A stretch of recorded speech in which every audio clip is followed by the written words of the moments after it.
What's going on, everybody? Welcome back. It's Monday. I hope y'all are doing good.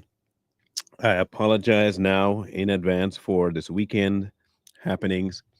Um, I'll give you a full breakdown of the um, goings on over here. This week was extremely busy. This coming week will be extremely busy. And so the possibility of Sunday happening is very, very slim. Secondarily, the issues I have right now going on with uh, house and stuff like that, I have a lot on my plate to deal with, at least for this next week. So if at all possible, if you can give me another week to get things figured out. um, I am on father only duty for a little bit. Wife is dealing with some family, going to deal with some family stuff, so she's away. So it is only I in a house full of males, and I have a lot to do. So it's a lot of running around. And what days I do get to rest, I honestly, I'm trying to just rest. So um, just know that that is why. Okay, I'm waiting till I get my backup people back, so I can have less time split 15 different ways from Sunday. No pun intended. My son is doing fine. Um, he was quite loopy, quite loopy. Thought he could walk after his surgery, and tried to get out of his wheelchair.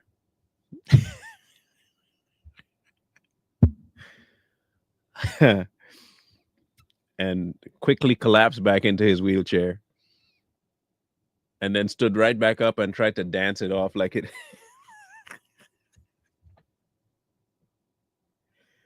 Oh, myself and the nurses were absolutely dying because he couldn't hear himself too, because he was talking so loud, but he didn't realize how loud he was talking, and it's very mumbly. And yes, I did record my son. I did, I did, and I had a grand time laughing at him. Yes, I'm that kind of father. Okay, I do laugh at the turmoil of my kid. I'm sorry. I'm sorry. If you ain't look, I'm gonna be. You're not a real parent if you don't laugh at your children when something bad happens to them. You're not a good parent. You can't be good if you can't laugh at some of the things that happen to them, man. Then he told me I can walk to school. That's how I can walk to. I'm good. I can walk to school. So I told him, okay, I'll let you walk to school if you can get from the car to the house. He opens the car door, proceeds to put one foot out, proceeds to put the next foot out, and then stands up and right back into the car. Blah. He breaks out laughing. So I said, see, you can't do. He's like, well, okay, I guess I can't walk to school. It was a good day. It was a good day. But anyway, um, I I I I appreciated it a lot. I thought it was really fun. Anyway, he's doing better though. He has his pain meds and he has his mouthwash and stuff, and so he can start eating a little bit better tomorrow. He'll go back to school tomorrow, and his problem is that once he gets going out of the stupor, he wants to go do too much. And I told him, you don't want dry socket, bro. Trust me and believe me. The one thing you don't want is dry socket. So calm yourself. Let the things heal enough to be able to move around. Okay, stop. So he did that finally, and so he's doing okay. Now, on to the good stuff. By the way, tomorrow we'll be covering the TD Jake stepping down from Potter's house, so be prepared for that. I have my own take on that, and so make sure you check that one out. We'll be here tomorrow. TD Jakes, don't miss it. Stepping down Potter's house, handing it off to his daughter. Anyway, that guy. In any event, let's have a discussion about this guy, shall we? Um, we have right now a man who claims to be the Mahdi.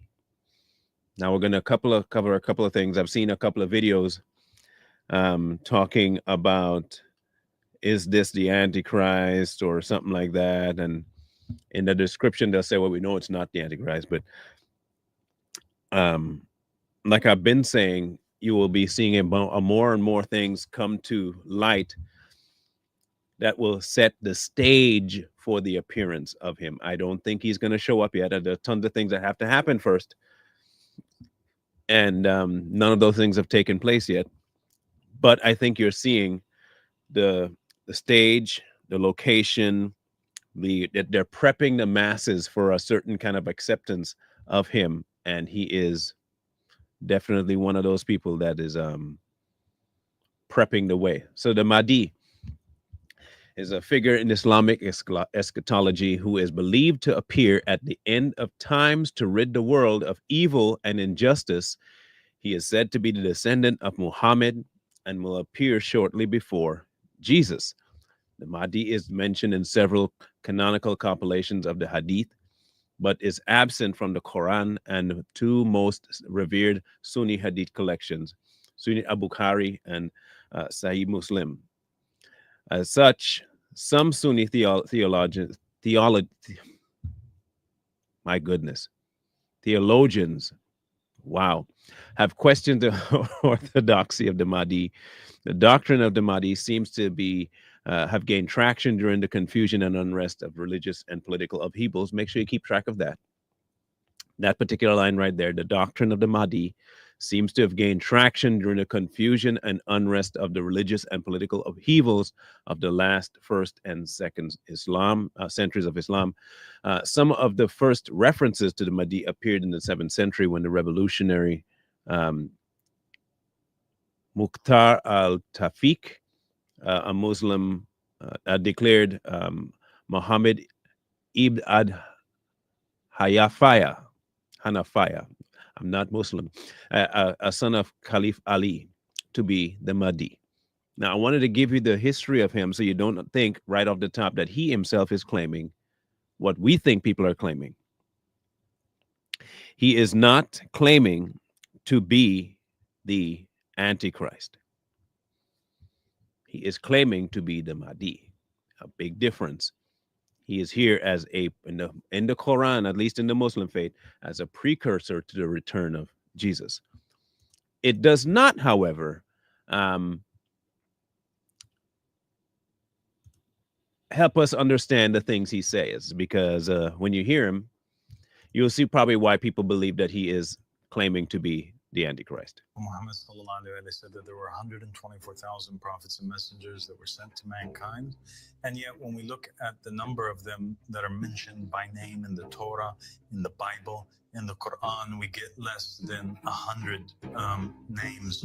And so there's a lot that has been forgotten by history, or people did not know them. They knew them by other things, as was the case with, for example, Aristotle. We do have a couple characters that are well known in UK folklore, and they are based on characters that were real characters that lived, that were vicegerents of God. One of them, his name is Merlin, and the other one is named King Arthur. So here's my theory about who he is, okay? And this is just a theory. It's still one in progress. I'd love to work this out, but I believe what he really is a grifter, and it might be the first one we see on the Muslim side. We've seen a bunch of them on the Christian side, where they claim to be something akin to Jesus or a messenger of Jesus. We've seen a ton of grifters. Some people say they're apostles and all this stuff, which can't be, but that's what they say. I believe that he is one of those people, but on the Muslim side of things, how he's getting away with it, I don't know. But from what I can tell, he seems to be the kind of person that is very educated. I'll give him that. He knows what he's talking about when he references certain things. But you have not seen a imposter on the Muslim faith for well, I don't think we've ever seen one. Someone that comes forward saying they're one thing and the Muslims just gravitate to him. I've never seen that. But he did pick the timing is. It's the right time to, if you're going to do it, this would be the time to do it in the middle of turmoil within the so-called church and in the political realm. This is, and we're going to go through a bunch of his statements too, by the way.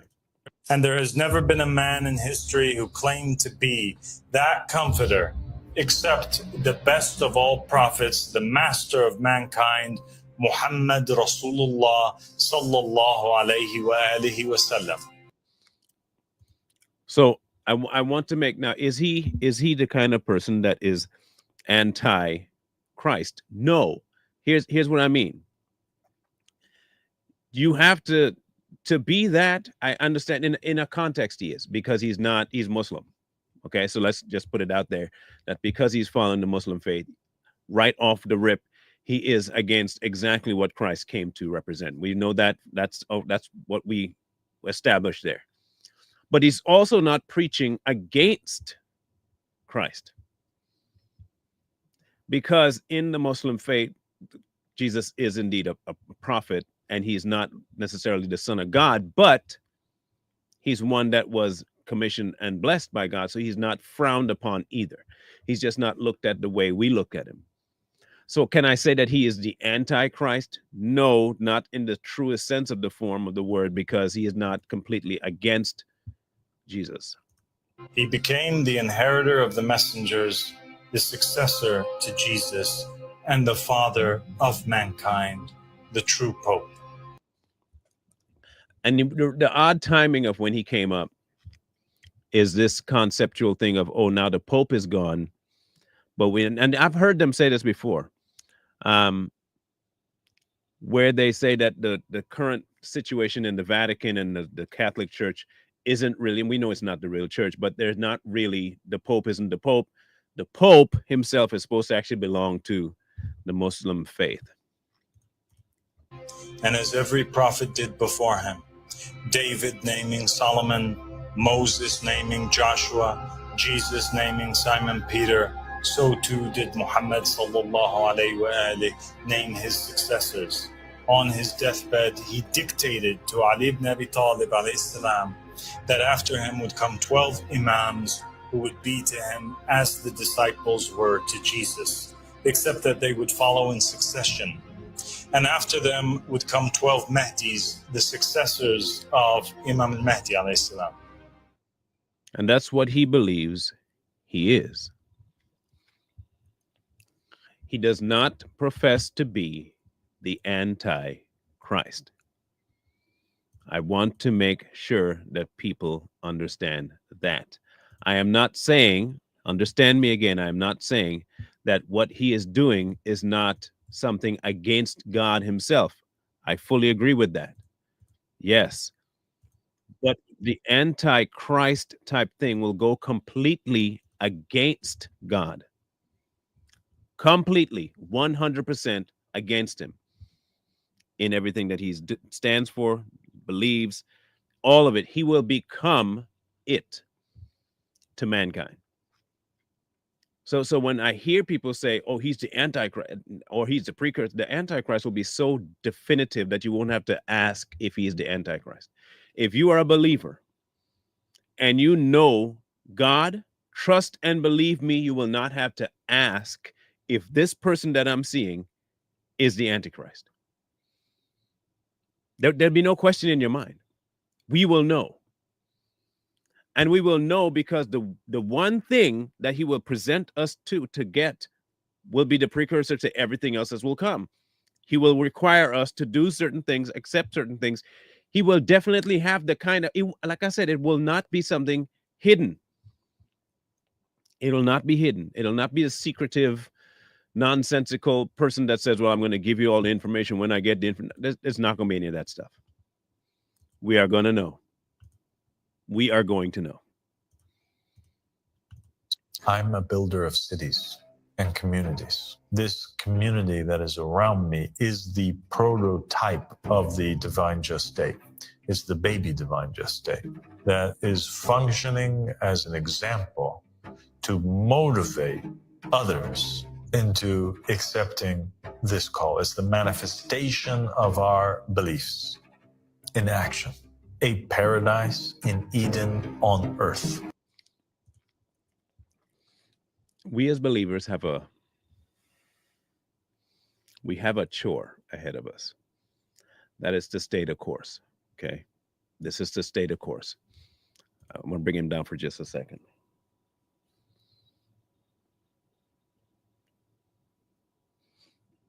I think we get too tied down in thinking some way, shape, and form that everyone will be saved. I think we inherently have this issue of letting people go,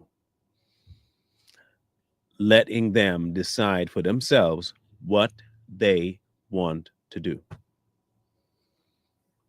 You cannot convince people that don't want to be convinced. You can be the most expressive speaker, you can be the most convincing person verbally, but people will decide for themselves. The same way this man will be coming to talk and talk out loud about, he will convince many. He will convince many. You have to be at least frank with yourself that will happen. I get that we want to say we're going to pray for everyone to turn and everyone. Good. You want that. But that doesn't mean that that's what will happen. And when people have already made their minds up, you don't have, and I mean this with all sincerity, you don't have any power over that. None. You never had any power to begin with over it. They see your life. They can decide if they want it or not. They hear you talk. They can decide if they want to listen or not. He will convince many. Our job isn't saving anybody. Our job is introducing them to the Savior. And once they are introduced there, they can decide if they want to pursue that relationship or not. And the only one between them that decides heaven or hell is God, not us. However, you can indeed judge the fruit. And that's what we're doing here, is judging the fruit.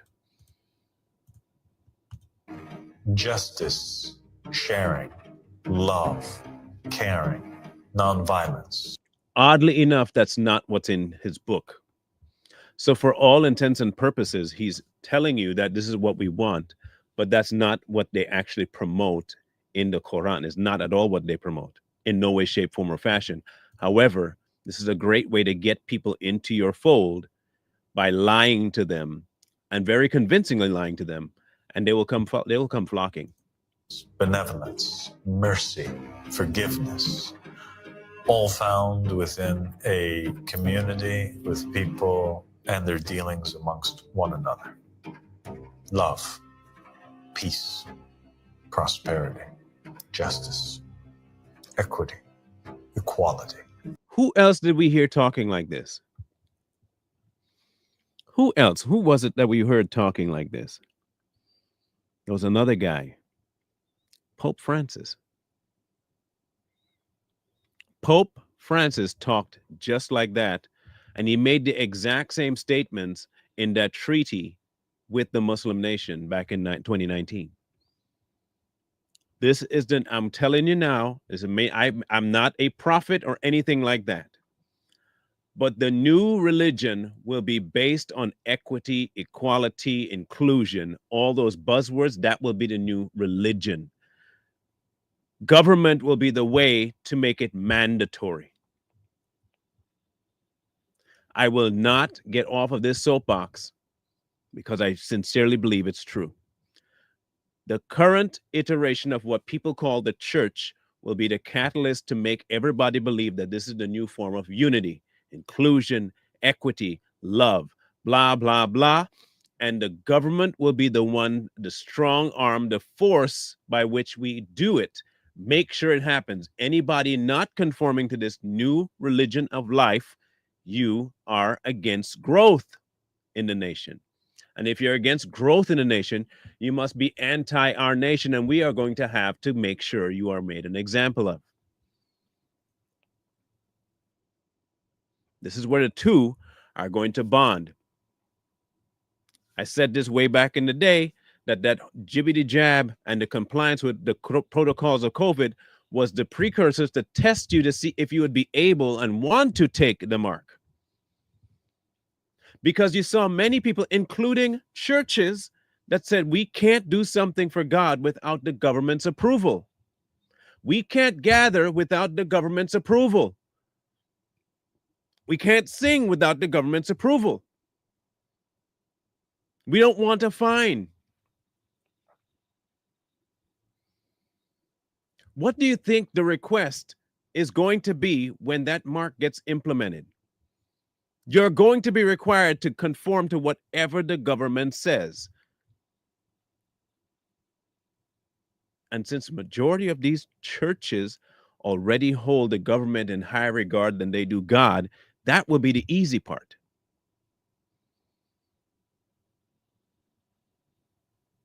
That'll be the easy part.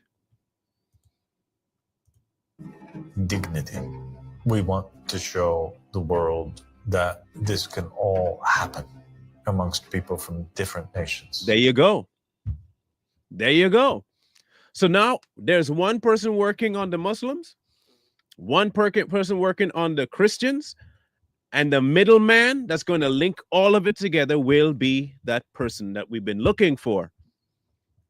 But you got to butter up the masses for it. You have to get to a place where you can make Christians at first believe the things that are bad are good. You have to get them to believe that, to the point where right now the idea of the church is a worldly value, and those that are against that are evil. You and I will become evil because we don't accept everything. You'll exchange good for evil and evil for good. We were told that this would happen, and we always thought it would just be in the world. No, no, no, no, no. It would be labeled the church. It is now labeled the church. That's the biggest problem. And so this community is an obligation.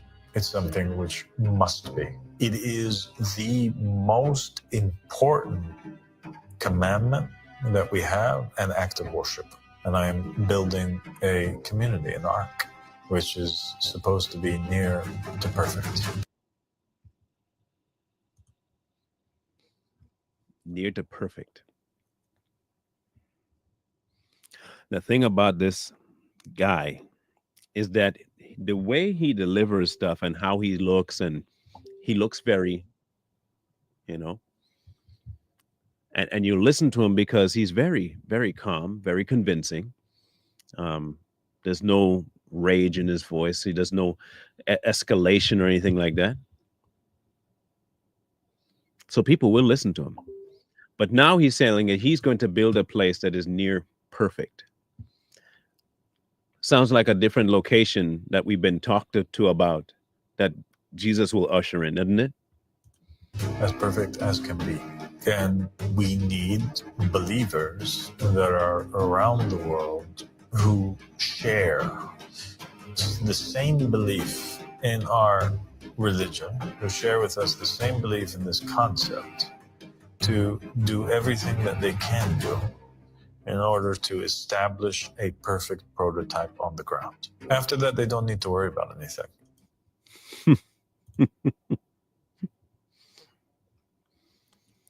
After that, they don't need to worry about anything. And they don't. They really do. Hear me out, people. They don't need to worry about anything.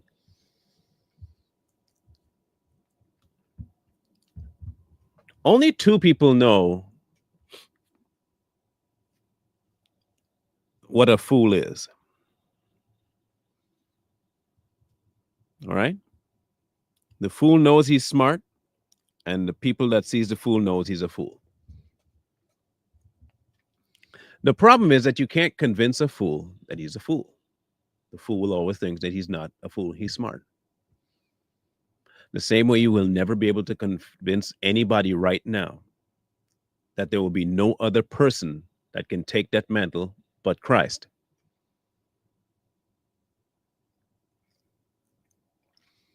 Anyone talking to you about bringing peace here on earth to the point of it being almost perfect should be an instant red flag, but he will not be an instant red flag because people are trying to seek perfection outside of the requirements that Christ put down.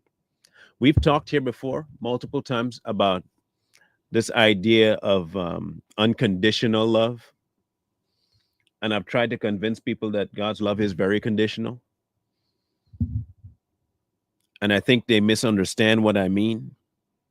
And I cannot make you understand any more than I've tried.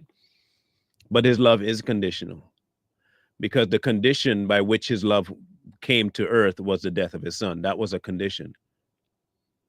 The other condition is us dying to self. That is a condition of his love. Just because he says, I love everyone, does not mean that everyone will experience his love for eternity, because there are conditions. The same way we expect conditions in every arena. If you love something, there are certain conditions that you meet, either by expression or by loyalty. There are conditions. There is no such thing as unconditional love. There's no such thing. Because the condition of conditions that love requires is built into love itself. So is the reciprocation of it. There is a natural order of do's and don'ts. So yes, there are conditions. God doesn't just love you while doing everything anti-God. That's not how this works. He wishes you would turn, but I think what we've expressed as love is not what God sees as love.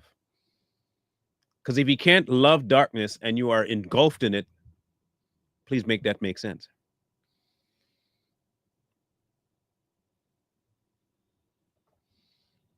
I know we want to look at God. You see, and this is the thing, they want to have their cake and eat it. They want to have God as the most violent, evil man, but then they want to also frame him as the all-encompassing love everything, love everyone, do what you want, do as you will. Nobody cares what you do. Love is free, love is open, whatever it is. That's not God either. If we can prove to the world that this is possible, the world will embrace us and God will create a way. Here's my question. Where did it ever say in the word that we are supposed to vie for the love of the world?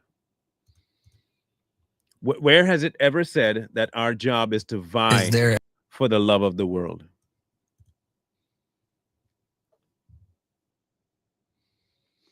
We are supposed to be a light so that they turn to God, not that they love us, that they love God.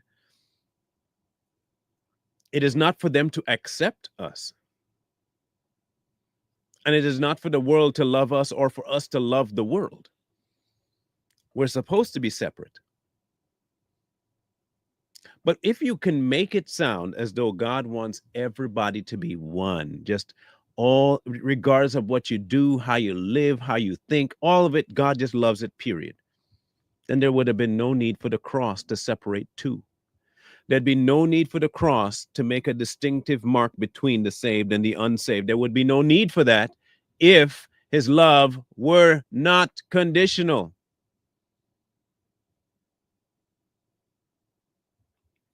If God had an unconditional level of love, he would not need the cross.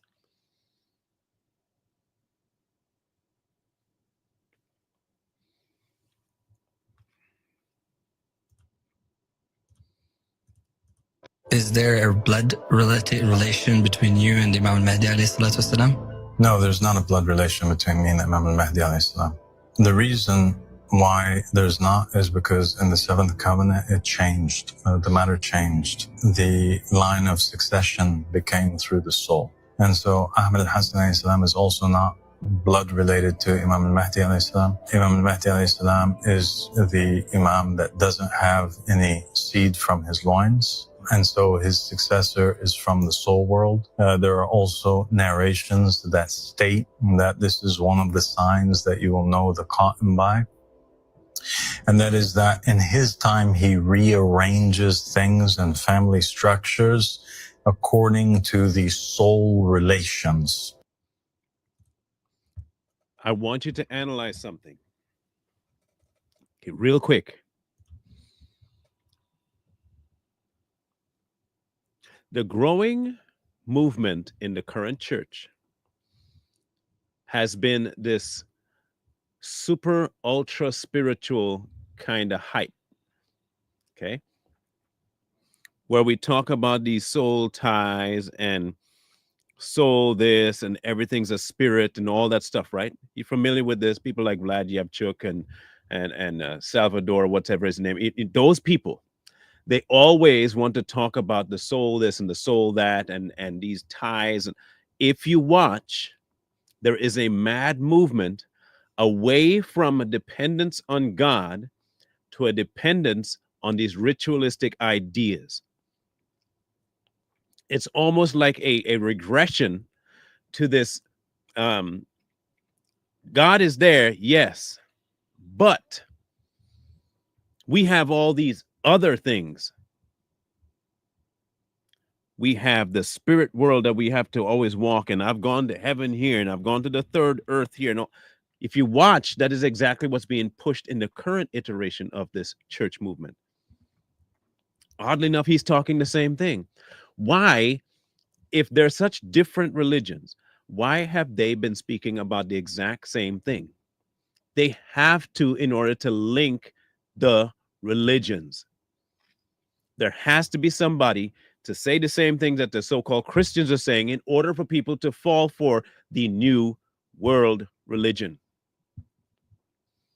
This new world religion will not be dependent on an active God. It will not be dependent on God's requirements. It will not be dependent on God's law. It will use his name, but it will be all about mankind, our peace, our prosperity, our unity, our this, our that, not him. You will not see it being made about him. It will all be made about you. And they're getting it from every angle. The ultra spiritual people will join. The ones that love money will join. The ones that love the lifestyles will join. The ones from different religions will join. Why? Because they're told that the goal is unity, peace, inclusion. And even at the world standard, without God, that's exactly what they're pushing. We are all spiritual beings. The God spark. From every angle, the worldly, Muslim, every other faith is bringing the same ideology to the table. It is about you. It's about us coming together to be one. The same mindset that brought people to the Tower of Babel. We can do this. We don't need God to intervene on this one. This is about us. Yes, this is what God wants. So he wants us to do it. That's the new lie. That's the new lie.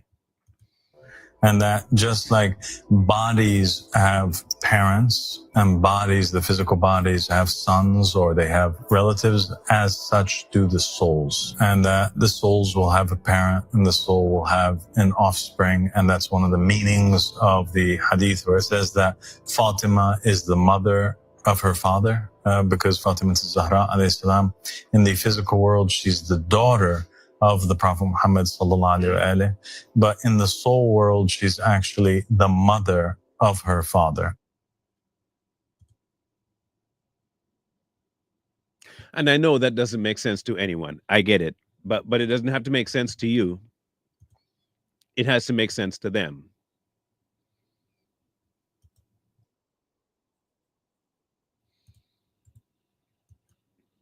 Now, there's somebody else that said something just as crazy. There is.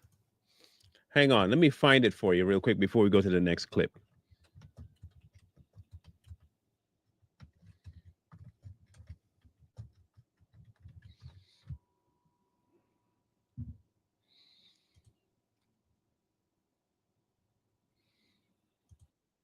All right. I want you to hear it yourself, because I know how people are when you tell them this is what was said. And I want y'all to hear it so you know exactly what I mean when I tell you that these people, the ones that are in power right now, the church leaders and all that stuff, they all have a very similar message to give. Remember, he just said, right? The daughter was the father, the mother of the father. Because Adam was Eve's mama. And the voice of the Lord walked through the cool of the garden. And God said, Adam, where art thou? He didn't ask where Eve was, because Adam was Eve's mama.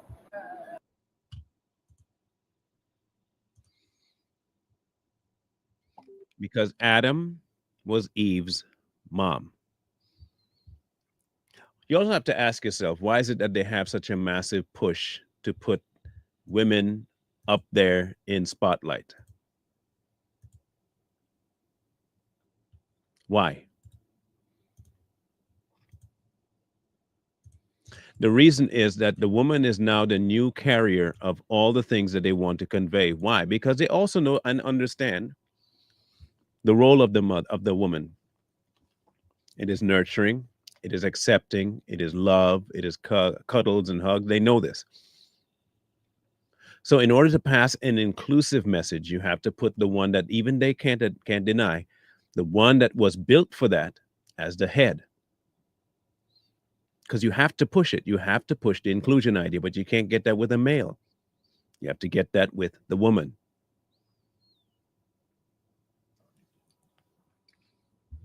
And you also have to pick the one thing that was used in the garden that was against God, the woman. The devil does not change his tactics for nobody. He doesn't. He knows what works and he will use it. So now when all the women start pointing to this particular person that's coming as the one that you should be listening to, people will listen. Both the man and the woman will be able to say, the Antichrist is the one we should look to, and people will listen.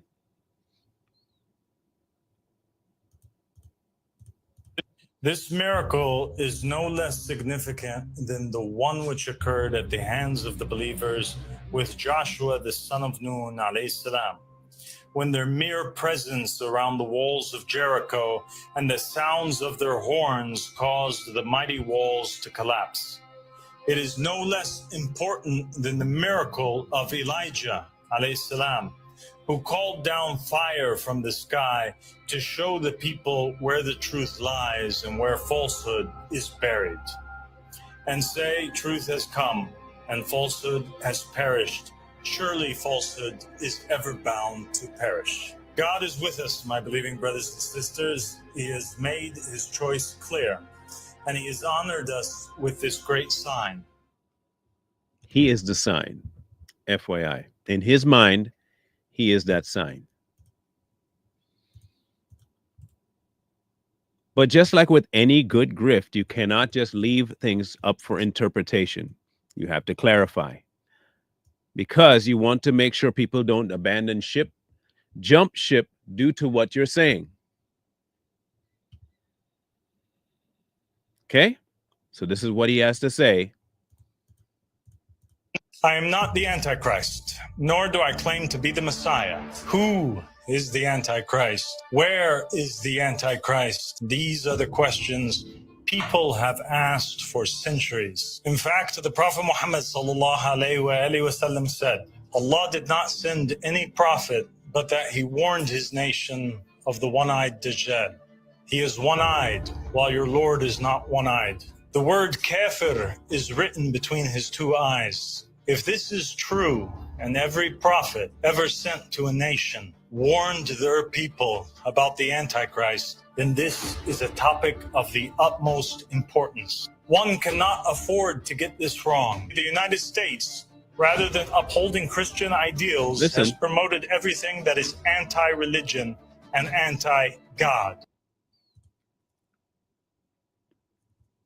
I am not saying that the majority of the American nation has fully gone away from God. They have. They have, indeed. We have pushed a lot of things to the front that are absolutely deplorable to the sight of God. No doubt about that. Never going to say no. Which is why I keep telling people that the current iteration of things we call Christian is not Christian. It's a brand new thing. So he's not lying there. They proclaim themselves to be Christian, but they are an anti-Christian nation. God rejects the choice of man. Only God can appoint leader and king, and he is the only one who can make and dictate the laws. And he's saying that because he's coming from a Muslim perspective. The Muslim perspective comes with government on the religious shoulders, not the other way around. All government has to go through the Muslim faith if it's going to be considered a good government, which is why you see them pervasive in government statuses throughout the Middle East. And any country that's predominantly Muslim will also have a predominantly Muslim cabinet and government altogether. You'll see that because that's what they genuinely believe. And I think that is why you saw the Pope sign this treaty with the Muslim nation. In order to have the link between true religions around the world and a government status, you have to have one that's already practicing it. And I've said this before. In order to get the two to mix, you have to mix the two before you get that position open. The Antichrist will be able to make things happen governmentally, and he will allow things and force things to happen in the religious world as well.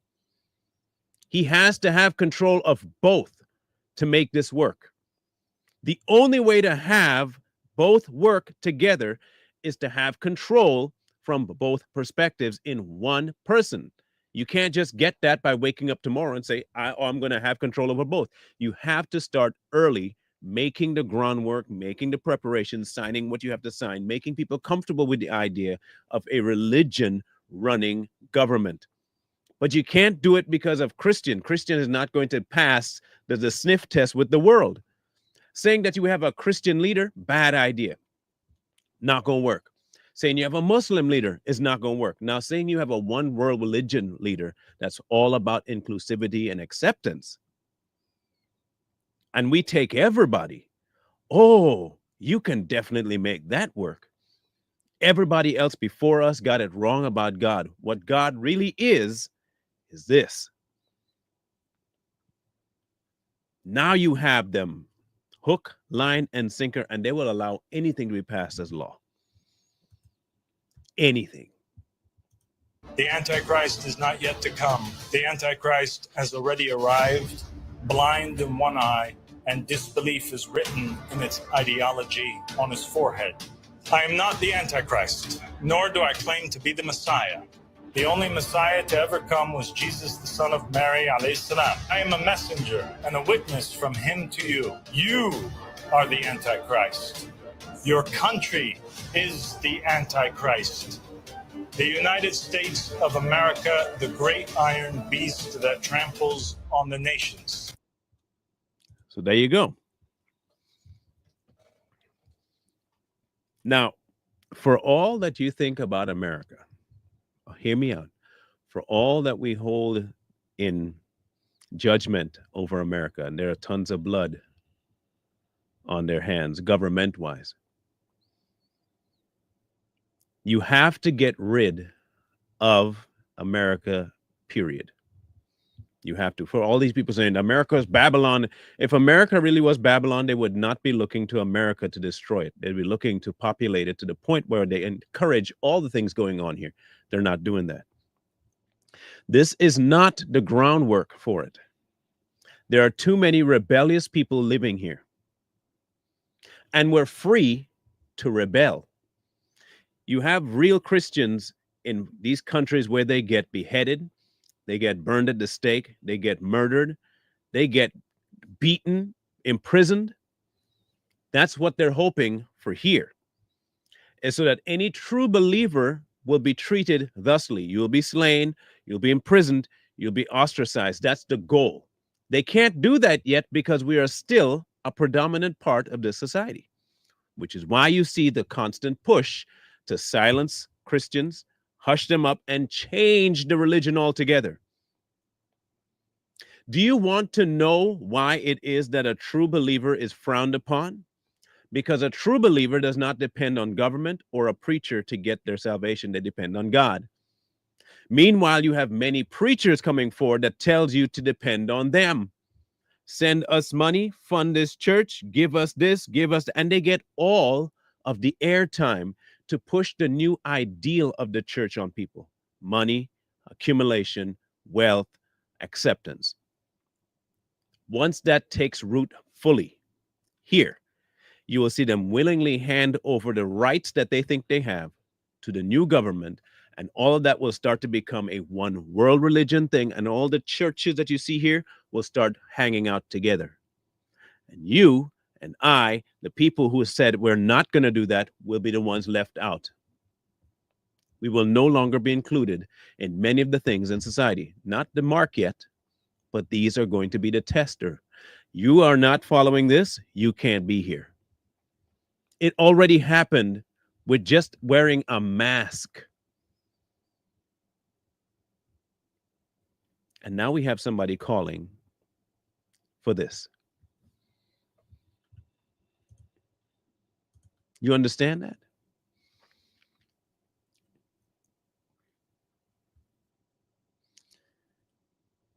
First John 2:18. Little children, it is the last hour, and you have heard that the Antichrist is coming. Even now, many Antichrists have come, by which we know that it is the last hour. First John 4:3. Every spirit that does not confess Jesus Christ has come in the flesh is not of God. And this is the spirit of the Antichrist, which you have heard was coming and is now already in the world. This was way back, that the idea, the sentiment of the Antichrist already taken root. Many churches today do not believe that. That they honestly don't believe that Jesus Christ came in the flesh. He was the Word incarnate. They don't believe that. They don't.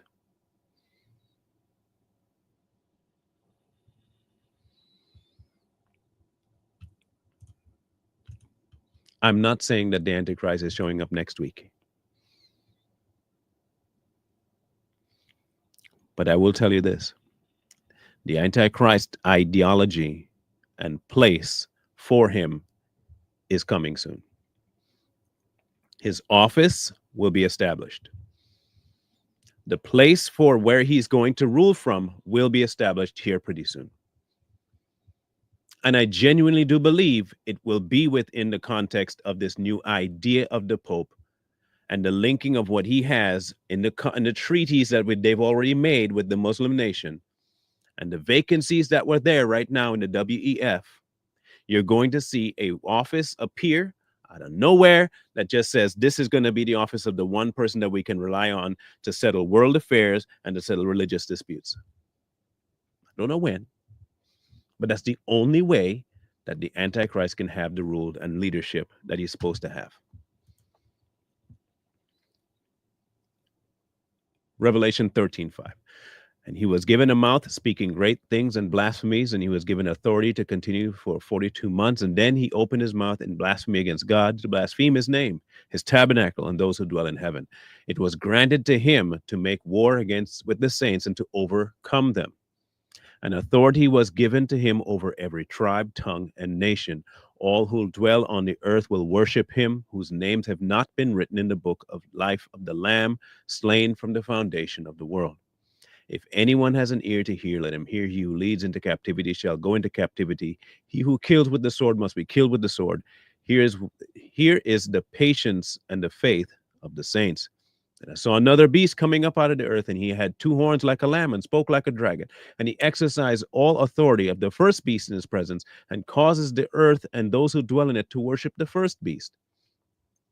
Those deadly wounds was healed. He performed great signs, so that he makes even fire come down from heaven on the earth in the sight of men, and he deceives those who dwell on the earth by signs which he has granted to do in the sight of the beast, telling those who dwell on the earth to make an image of the beast who was wounded by the sword and lived. What is mankind looking for now? Signs, wonders. They're looking for demons to be cast out, their feet to be lengthened, their fingers to grow. They're looking for all kinds of miracles upon miracles upon miracles upon miracles. They want signs. And then when this thing shows up to give them the signs, they will follow it.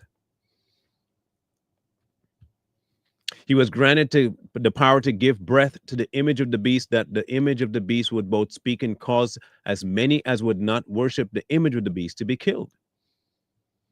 He causes all, both small and great, rich and poor, free and slave, to receive a mark on their right hand or on their foreheads, and that no one may buy or sell except who has the mark or the name of the beast, which is the number of his name. What we are seeing is the throes. I would call this the beginnings of birth pain. We have choices to make. Right now, we have choices to make. And we may feel that they're mediocre or small choices. Here's the big reasons that they're not small choices. When it comes down to it, we are going to be told, if you want to participate in life as you knew it, you can no longer follow the way that you followed before. This idea that you have of God can no longer thrive in your life, and you have to accept something else. You have to denounce him. It will be more than just saying, here's a mark. There is a denouncing that has to happen on your part if you want to live in the society that will be coming, if we live long enough to see it. And then you have to prep your family for what might be coming, because they will be tested too. Their faith has to be their own, not yours. The faith of my children has to be their own, coming through fire and testing. I can't just give them my faith. I speak to them about it, but they have to get their own bumps and bruises to learn relationship. And I don't think my kids are going to get it all the time. In fact, they're going to fail more than they succeed. But I need for them to understand one very important thing. That is going to come a time when you no longer have this luxury of taking your time to figure it out. In your time world, it may come that you have to make a spur of the moment, knee-jerk reaction to decide to pick God or not.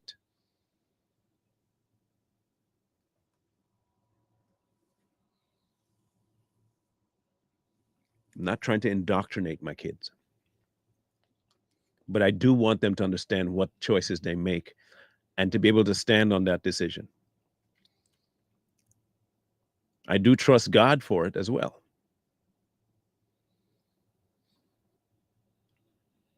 But people, if this is what I think it is, our faith in what we believe in about God is about to be tested like nothing else. They're going to start testing more and more how many boundaries they can cross, what they can ask you to do, what they're willing to make you accept. They will be pushing all of this. And if you are not in line with God properly, you are hosed. And I mean that in the most extreme manner. You're not going to make it out if you don't exercise now. You're done. If you don't plug in and stay connected, you're done. Because what is coming is stronger than any will you think you have. Your willpower, your personal willpower, ain't nothing compared to what they're about to push on you. And if you don't have the confidence and the backing of the Holy Spirit, you're done for. I'm telling you now, this is not even a matter of if, it's when. It's when. I know that many people want to know what their Bible and read it, read it, read. I get you might know the Bible inside out, top, bottom, left, right, corner to corner. But if the person of the book isn't enough for you, no amount of reading will get you anything. You'll have a whole lot of reference points and know where to find this line and this verse, and that you'll find perfect. You can know where the things are, but you don't even know who it's about. You don't. You don't know him.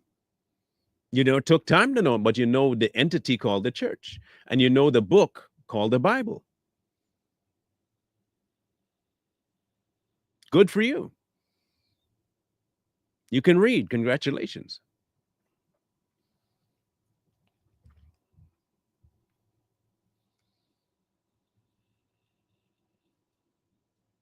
We are going to go through a time of absolute testing here soon. I'm not talking about the Antichrist and the mark of the beast yet, but the absolute time of testing. And it's not testing the kinds of which we have been told about.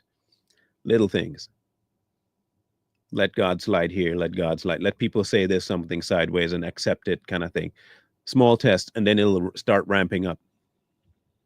Then you get a job. The job says, well, you can't be doing this, this. Even in England right now, you can't even pray on the streets, but Muslims are free to do so. You can't preach on the street corner here. You could get beat up.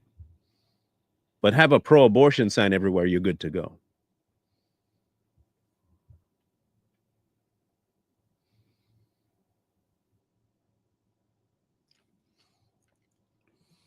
All I can ask you to do is one thing.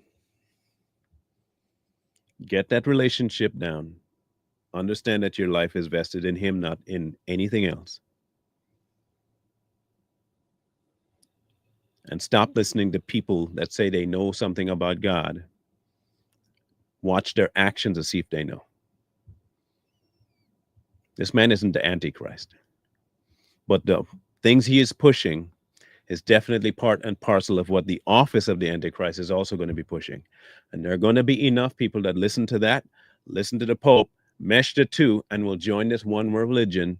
And that will become the new ideal of following God. Christianity will get pushed to the side, and you will now become the victim of many, many atrocities. And it is foretold that you're going to go through it. You will be killed.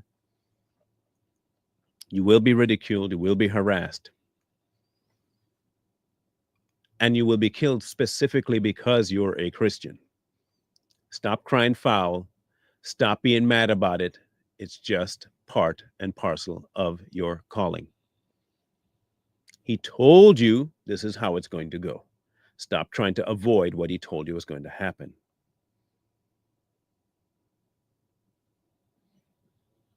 For your sake, we are killed all day long.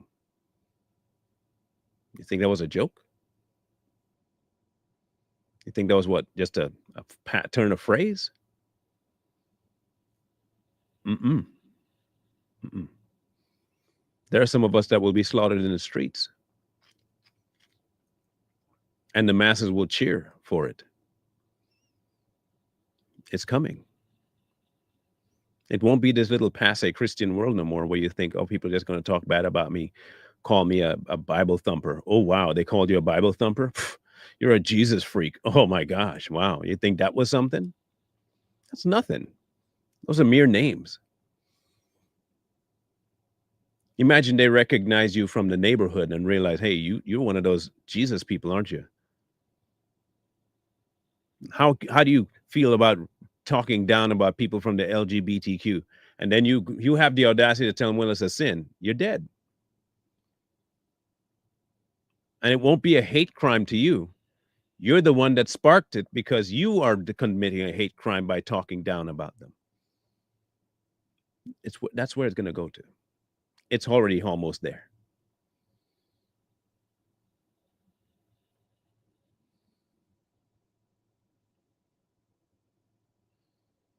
Things are coming.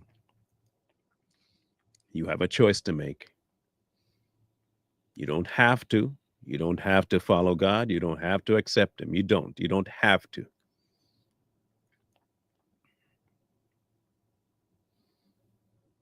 But for those of us who have and want to understand this, this is not a cakewalk. This is not going to be easy. This is not going to be a passive thing. This is not going to be something you can just enjoy physically. It's coming a point where you will not be enjoying being a Christian, and the true test of your faith is about to happen. Before it was all emotional and verbal, physical is coming. Be ready. Just be ready. That's all I got to tell you. Be ready. It's about to get crazy. Tomorrow we'll be talking about T.D. Jakes is stepping down from Potter House and handing it over to Sarah Jakes and her husband. She's the senior pastor, by the way, and then the husband is the assistant pastor. Of course, all of this comes on the heel of a couple other things. We'll talk about that tomorrow. Yeah. I'll give you my 2 cents. It's linked to another social figure as well. So, scrolling at the bottom, you know what to do. Savage Patriots will be on today. Look forward to having a conversation with y'all on that too.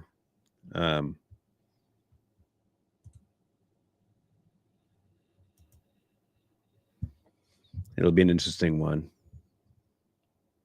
I really appreciate all you guys do anyway, but thank you for your patience as well. About the Sunday meetings, it's just been a lot to deal with the last couple of weeks, and this next week is going to be the last week. I'll have a whole lot on my plate, and I'll be able to get back to it. And I saw that the Johnsons wrote a message earlier. I did not get an email from you guys. In case you come back near the end of this video, I'm going to double check while I'm sitting here.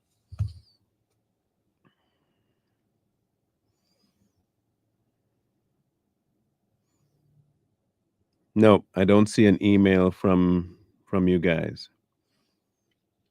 I don't see a message, an email from the Johnsons. So if you guys have sent an email, try and send it again, because I don't see it in my junk or even in my regular mail. So no, I don't. Because I think normally I've been pretty good at replying to you guys. Nope, I'm still looking. I don't see it here. No email. Going back at least to next week and see if that finds anything. No, I don't see it. So, Olden and Mary, if you guys want to send me that email again, please do so. But I don't have one. Okay. Just let me know. I'll double check junk and refresh it later and see if it pops up, but I won't see anything. The new guy will be on the 5th. So this coming Monday, he'll be on with us. Not this week, but next week, starting next week, Monday. All right. I'm going to drop the email on top of this one so you guys have it one more time, just in case. There. Okay. Yes, a new guy, Doug. Coy has to step away from a bit. He is dealing with a bunch of family issues right now. He is the only one that's really functional right now in his family, so he has to take care of the kids and his wife. So he's taking a step back from being on the Savage because it's taken a lot of time. It does. I don't know how many of you know, but podcasting does take a lot of time. What free time you think you have, you don't really have because you spend it prepping, looking up stuff. And so he just does not have the time to split properly between the two. I barely have time to split it between the 3 podcasts I do now. So it is already tough. I can only imagine adding family on top of that. So okay, I'll double check and see again. Like I said, Mary, if it pops up today, I'll send you an email, as I think I have your email saved. So I don't know why it would go to junk, but Outlook's kind of weird anyway. But if I do find it in junk, I'll make sure I click it, because what I normally do, if it goes to junk, I'll click this is not junk, and I've done that to multiples. It may just not have been done to yours, because I got emails from you before, no problem. So I don't understand that. Corey is fine. We're just trying a new structure again with Too Strong to see how it works out. It's working pretty good so far. I think we found a way to get skirt around some things. And if you haven't been catching us, we've been dropping about 5 videos a day, which is about 5 hours of recording. It's a lot of time. And then I have the other shows on top of that in the house. So it's a chore. So if I do take days off to rest, please understand, it's not that I want to, I have to. Or else I'll shut down, and I don't really want to shut down. Weird. I don't understand that one. Add me on Facebook if you haven't already, and that way you can send me, and I'll try and get you a different email. Yes, we're still on Facebook. We're doing very random, on occasion lives. They're not normal. They're not regular. The lives are specific for certain events, but not all. So no, we're not doing lives much anymore.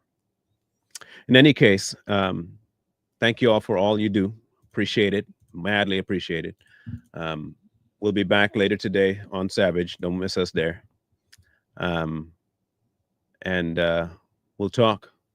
Appreciate it. Love you guys. Mean it. Wisdom calls to you from the streets. So please, please, please find wisdom. Peace. Hold tight the dreams, for if dreams die, rely on yourself and know